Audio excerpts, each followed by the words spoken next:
In 1869, two armies of workers laying iron from opposite ends of America finally met in the middle of the desert and joined the country together.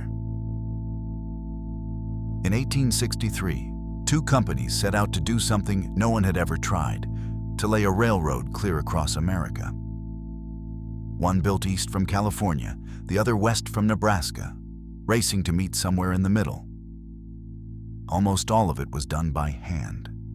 Tens of thousands of workers, many of them Chinese immigrants in the west and Irish in the east, swung picks, hauled iron rails, and drove spikes through brutal heat and deep snow, mile after mile across the open country.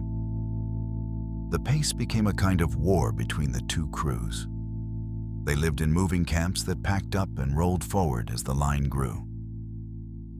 On one famous day, a single crew laid 10 miles of track between sunrise and sunset, a record nobody beat for years. The land itself fought back.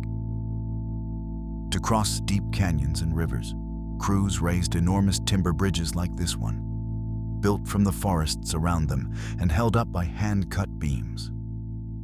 Where a mountain stood in the way, they blasted straight through it. Some days the line grew only a few feet. Behind the muscle stood the surveyors and engineers who plotted the route across land few had ever mapped. They picked the passes, set the grades, and decided where iron could go. Here, a group of them stand beside their rail car, the men who turned a wild idea on paper into a working line. Then, on the 10th of May, 1869, the two lines finally touched at Promontory, Utah.